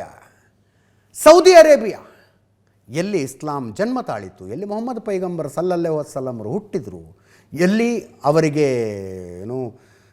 ದೇವರ ವಾಣಿ ಕೇಳಿಸ್ತು, ಎಲ್ಲಿ ಅವರು ಇಸ್ಲಾಮನ್ನು ಬೋಧಿಸಿದರು, ಆ ಸೌದಿ ಅರೇಬಿಯಾದಲ್ಲಿ 56% of the income is other than petroleum. ನೀವು ಪ್ರಪಂಚದ ನೋಡಿ, ನಾನು ಲಾಸ್ಟ್ ಟೈಮ್ ದುಬೈಗೆ ಹೋದಾಗೇನೋ ಯಾರೋ ಹೇಳ್ತಾಯಿದ್ರು, ದುಬೈನಲ್ಲಿ ವಾಸಿಸುವವರು ಪ್ರಪಂಚದ 110 ದೇಶಗಳ ಜನ ಏನೋ ವಾಸ ಮಾಡ್ತಾರಲ್ಲಿ. 110 ದೇಶಗಳು. ದೊಡ್ಡ ದೊಡ್ಡ ಸೆಲೆಬ್ರಿಟಿಗಳು they want to have a house there. Real estate easy, investment easy, ಅಲ್ಲೊಂದು ಮನೆ ತಗೊಂಡು ಇಟ್ಕೊಳ್ಳೋಣ ಅಂತ. ಪಾಮ್ ಜುಮೇರದಲ್ಲಿ ಓಡಾಡ್ತಿದ್ದೆ ಯಾರೋ ತೋರಿಸಿದ್ರು, ಅಂಬಾನಿ ಮನೆ ಇದೆ ನೋಡ್ರಿ, ಇದೇ ನೋಡ್ರಿ ಅಂಬಾನಿ ಮನೆ ಅಂತ ತೋರಿಸ್ತಾರೆ. ಎಷ್ಟು ಜನ ಗೊತ್ತಿಲ್ಲ, ತೋರಿಸಿದ್ರಪ್ಪ ಒಟ್ಟಿನಲ್ಲಿ. ಹಾಗೆ ನೀವು ನಮ್ಮ ಕ್ರಿಕೆಟರ್ಗಳು, ಸಿನಿಮಾ ಆ್ಯಕ್ಟರ್ಗಳು, ಆಗರ್ಭ ಶ್ರೀಮಂತರು ಎಲ್ಲ ಹೋಗಿ ಇನ್ವೆಸ್ಟ್ ಮಾಡಿದ್ರಲ್ಲಿ. ಈಗ Dubai is no more a safe city ಅನ್ನೋ ಹಂಗಾಗಿದೆ. ಯಾರೋ ಮೊನ್ನೆ ತಮಾಷೆಗೆ ಹೇಳ್ತಾಯಿದ್ರು, ಟ್ಯಾಕ್ಸ್ ಉಳಿಸೋಕ್ಕೆ ಅಂತ ಅಲ್ಲಿಗೆ ಹೋದ್ರಿ, ಜೀವ ಉಳಿಸ್ಕೋಬೇಕು ಅಂತ ವಾಪಸ್ ಬರ್ತಾಯಿದ್ದೀರಿ ಅಂತ. ಈ ದಾಳಿಯ ಆಫ್ಟರ್ ಮಾತಿಂದ ಹೊರಗೆ ಬರೋದಕ್ಕೆ ಆ ದೇಶಗಳಿಗೆ ತುಂಬ ಟೈಮ್ ಬೇಕಾಗತ್ತೆ. ಇರಾನ್ ಹೇಳ್ತಾ ಇದೆ, ನಾವು ನಿಮ್ಮ ಮೇಲೆ ದಾಳಿ ಮಾಡಿಲ್ಲ, ನಿಮ್ಮ ದೇಶದೊಳಗಿರುವ ಅಮೇರಿಕದ ಸೈನಿಕ ನೆಲೆಗಳಷ್ಟೇ ಟಾರ್ಗೆಟು ಅಂತ. ಬಟ್ ಹೊಡೆತ ಬಿದ್ದದ್ದು ಪ್ರವಾಸೋದ್ಯಮ, ಬ್ಯಾಂಕಿಂಗು, ರಿಯಲ್ ಎಸ್ಟೇಟು, ಇನ್ವೆಸ್ಟ್ಮೆಂಟು, ಇವೆಲ್ಲದಕ್ಕೂ. ನೋಡೋಣ ಎಲ್ಲೆಲ್ಲಿಗೆ ಹೋಗಿ ನಿಲ್ಲುತ್ತೋ. ಇದರೊಂದಿಗೆ ಇವತ್ತಿನ ನ್ಯೂಸ್ ಅವರು ಮುಗಿಸ್ತಾ ಇದ್ದೀನಿ. ನೇರ ದಿಟ್ಟ ನಿರಂತರ ಸುದ್ದಿಗಾಗಿ ನೋಡ್ತಾ ಇರಿ ಏಷ್ಯಾನೆಟ್ ಸುವರ್ಣ ನ್ಯೂಸ್.